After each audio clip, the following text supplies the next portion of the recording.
akkuma koo duraatti dursa waa hundumayyuu nagaa gaafachuun fedhe inni immoo sagalee qallifatee hin raftaa beenaan jedhe.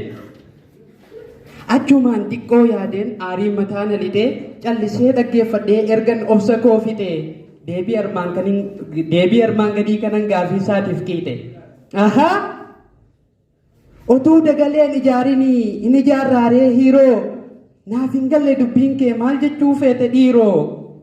Lafti nuu halkan miti isayyuu guyyaa saafaa qottee naaf haramtamoo maal geessifadhee rafaa.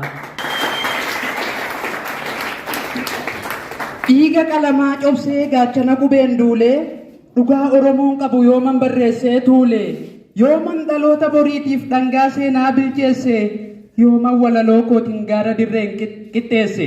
Haaboo yookiin daldaladhee gamoo guddaan ijaarre yookiin fuudhee dhalchee ilmaaniif durbanorre reefuun deemsa eegala daandii dheeraa naafa hirriba maaltu na qabaan akkamittiin rafaa.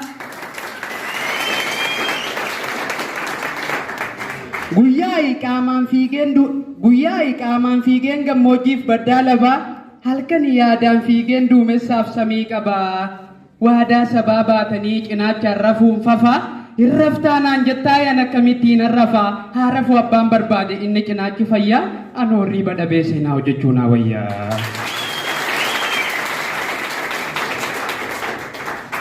Cuqqaaleera gurra koo hin dhaga'u oduu namaa mul'anni koo fagoodha achi ga'uufan deemaa. Tarkaanfadhee qaari'een firii muka dhugaarraa sabeela'e nyaachisaa wallaalummaaf dukkana lammii koorraa kaachisaa. Qilleensa xiqqaa dhiisii bubbeenuu nan danda'u nan amana gaaf tokko bakka yaade akkan ga'u.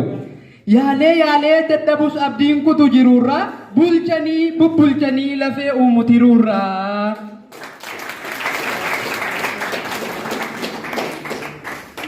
Jedhee baasee dubbadheen isan duraan mufadhee booda nagaatti dhaameen bilbila koo cufadhee. Dubbatan malee hin ta'u gaa waa'een keenya barana deebiin koo immoo akkamii nin balleessee jarana. Egaa waanuma hundaafu kan har'a wawwaattan waamicha lammummaa baga nagaan dhuftan hundinuu galatooma. Ahaa! Har'a maaltu jira si gurri qoomaaf na xiixa. Kun kan duriin adda maaltu ta'e laata jechaa osoo deemuun as godhee gattaa'ee afaan Oromaa keessaa waan raajii dhaga'e. Mujuma nuti beeknutu bar galamsumaa ka'ee intiraansi saqqalee yuunivarsiitii ga'ee barattoota yuunivarsiitii Amboo hunda caalee waancaa guddaa kana rarraafataa galee.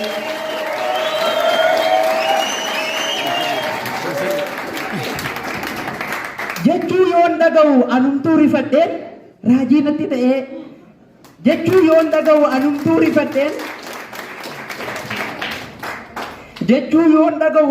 rifadheen raajii natti ta'ee amanuuf rakkadhe. Kan nuti dur beeknu kanaan wal faallessa akkas jechaa turre kunoo yeroo darbe keessa ilmi abaluutu barumsa carrasee hojii dhabnaan daangaa biyya isaa baxxasee dhaqee arabootaaf gaara re'ee tissee.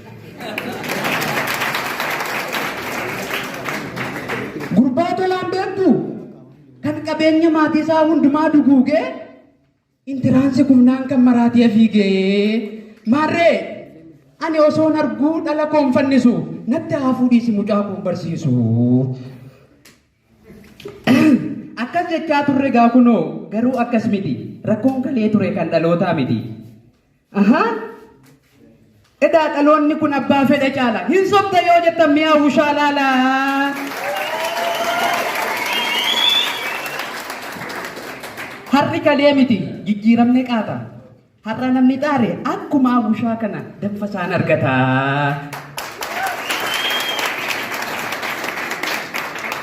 Har'a guyyaan kan gootaati goota habroon biqilche. Har'a guyyaan kan gootaati goota habroon biqilche dorgomtoota hunda moo'ee kan miidiyaaliyaa biyya galche. Osuma harkatti qabanii siif hin malu jecha kana yoom dhaga'ere abushaan dibicha.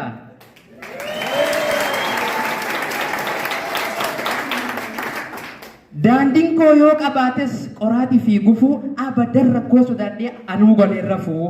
Hanga waancaa fuudhee lammii koo garaa ciibsu hawaasa koo bakka bu'ee diriirfadheen ciisu. Takka dungoo ta'een dhalootaaf karaa baasa. Jabaadhee baradheen meedaaliyaa kaasa. Yookiin du'ee darbeen hawaasa koo garaa raasa.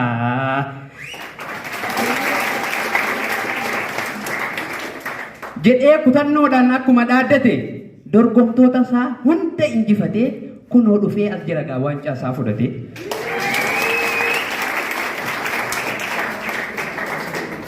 Yaa awwushaa keenya badaleen cahaa didheesse akkuma jette sawwaa hunda dandeesse bagatti cabsite baga farkaan geesse.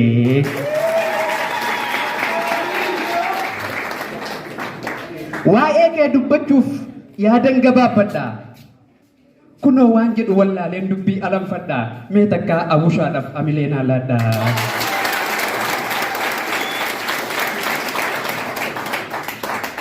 Hawaasa kee gammachiisuuf halkan guyyaa kaattee dhangaa seenaa tolchitee dhaloota kee filaatte. Injifannoon kee kuni nus mogolee cimsa. Abdiidhaan nu guuteeti egeree keenya ibsa. Ati nuuf mallattoodha jiruu keenya hunda laphee teenya keessaa siidaan jiine qabda.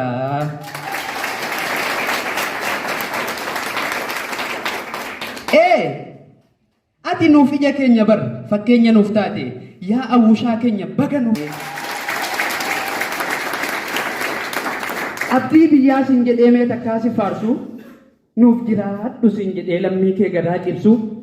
Yoo raftes abjuu gaarii yoo kaates badii guutuu sabbar zeenaan tante immoo iskoolaaraa taatu.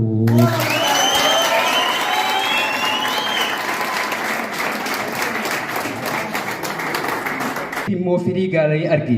Yaa Oromoo! Dubbiin barnootaa kun dubbii taajjabaataati. Jabaa fi bira dhaabbachuun ammoo dirqama namummaati.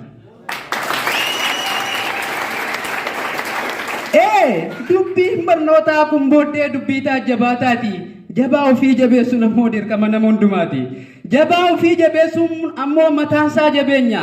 Gaafas jabaa hedduu oomishachuu dandeenya. Ergan kana jedhee taf jedhee utaaleen abdiif barnoota irraa waa jedhuu kajeele. Yuunitii waaltawaan waa'ee isaa safarree waan barnoota caalu addunyaarraa hin garree. Qabeenyi dhuunfaadhaan ati kophaa qabdu barnoota ta'uusaa waa dhaga'uu hin dhabdu. Kan wallaale yoon gorsu isa beekaa jallate kan akkamitti. Waaqni gaafa nu uumu eenyummaa isaatiin fakkii moobaayilii bitannee akka suura kaanuufi lakkii. Jabaannee barannee ifatti akka baanuufi biyyaaf saba keenyaaf akka wabii taanuufi barannee qoorsina malee madaa ciqileef jilbaa hin qabnu yeroo oduu hin qabnu yeroo sirbaa wal sittiin fakkaatiin boosa galiif jaa namni yoo barate nama guutuu ta'a. Barnoonni abdiidha egeree kee ibsa akka abdiin kunneef ammoo mogoleessi cimsa. Abdii kutuun ammoo du'a dhagaa kan nama cabsu ceeku akka sin awwaallee firri duutee keen beeku. Dhiqattee uffattee madeemta bifti kees bishaan kana garuu kanatti duute gaafa abdii kutte sana.